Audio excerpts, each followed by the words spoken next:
Hello YouTube, this is my review and unboxing of the EVGA NVIDIA GeForce GTX 960 Super Clocked Edition. First off, I want to start off saying that there is a lot of different variations of the GTX 960 and really any GTX in general. Like you have the base edition, then you have the super clocked edition, the super clocked edition, the For the Win edition, and the For the Win Plus edition. So some of you might be confused, well, which edition do I get? Shouldn't I just get the For the Win edition because it's the most expensive, so therefore it'd be the most better? And I want to tell you guys right now that it does not matter. Get whichever one is cheapest at the time because they are so relatively similar that it won't even matter inside your computer. You don't need that For the Win edition. You'll be paying up to $40 more than the super clocked edition.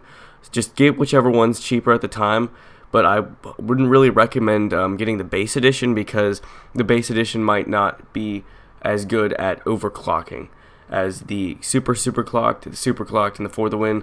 But please don't try and get the most expensive one thinking it'll be better, because it won't. They are so relatively similar that it just won't make that much of a difference. Just buy the one that your budget can fit, and that's about it. That's the rant over on that part.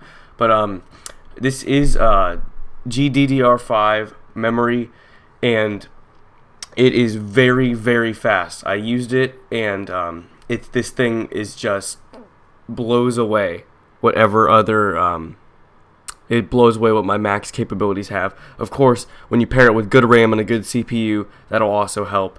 But this is a very good graphics card, and the good thing is this is a very inexpensive, very inexpensive graphics card for people who want to get into PC building. You don't have to spend a fortune on a GTX Titan or whatever. You can just spend around $200 and you'll get this, and you'll get very acceptable video.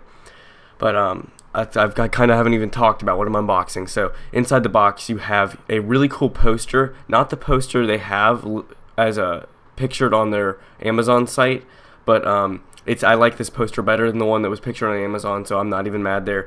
You get driver CD, which I won't be using because it is either outdated or not useful to me anymore, because my PC that I built does not have a optical drive, so I won't be using that. But it also comes with an instruction manual, some stickers, a case badge, some information about the fans inside the thing. I will show you guys that later, and quick start guide, all your information, and it's very well stated. It's easy to understand, and if you do have complicated questions, you can usually refer to this and it will answer those questions for you. Here's like I said what was about the fan before, but inside the box, as far as hardware goes, you don't have that much. You have the 8-pin to 6-pin splitter depending on what your power supply supports. If you have a fully modular power supply, then this probably won't matter because you can just get whatever power supply cable works for your power supply and the graphics card. But if you have a semi-modular or non-modular power supply, then that splitter is very helpful because you may not have the right cable to run your graphics card, which would be a problem. But you also get this VGA to DVI adapter. I personally don't use VGA for anything. It's just too old. I use DVI for the monitor I use now because it is 1080p. But if I were to upgrade to a higher resolution monitor, I would switch to HDMI or DisplayPort. More about that in a second. Here is the graphics card all covered up in its plasticky wrap to keep it safe, which is good to see they did that. And the edition that I bought comes with a backplate, which not only makes it look better, it also protects the board for your graphics card, and it enhances the cooling as well. So it will keep your graphics card slightly cooler, which is a good thing because you never want things to be hot. So now, after removing all of this plastic crap, you can see the graphics card in its full beauty.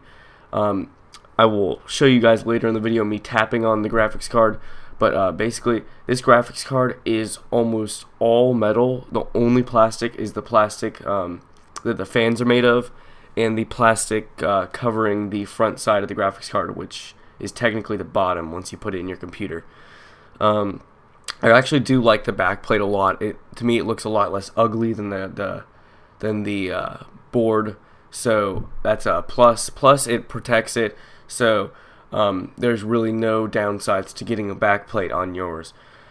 Here's the adapter I mentioned earlier. You just click it on in there and you can use 2 6-pins with it, and simple as that. As far as output goes, you have one DVI, which could be converted to VGA if you use the included VGA adapter. Then you have 3 display ports, so that means you could have 3 monitors running all the same resolution, same everything, controlled by the GPU, and you have 1 HDMI.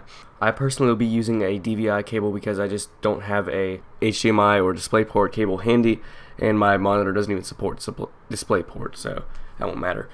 If you read that paper earlier or paused the video to read it, here it is again. It's basically about the fans, and they are, I think, double ball bearing or something like that. It means they have a longer lifetime, they run like a lot cooler, and overall just keep the quality of your GPU very nice. It's also really nice to see that EVGA included these rubber, I don't know what you'd call them, caps to protect the PCI connector and the SLI connector. The PCI is the one that connects to your motherboard, and the SLI was the one I just removed right there. That's what connects you to your SLI bridge if you wanted to run 2 graphics cards. It only has 2-way support, so it's unfortunate if you want to run more than 2 graphics cards. But overall, like I said, this is a very, very good purchase for first-time PC builders, and it will provide you with a lot of power to run your new PC. That's about it, guys. Thank you guys for watching.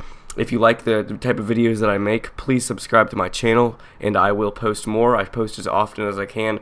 I'm just really busy lately, so I won't be able to post as often as I would be during the summer or breaks. But again, thanks for watching. Please like, comment, subscribe, and I will see you guys next time. Bye.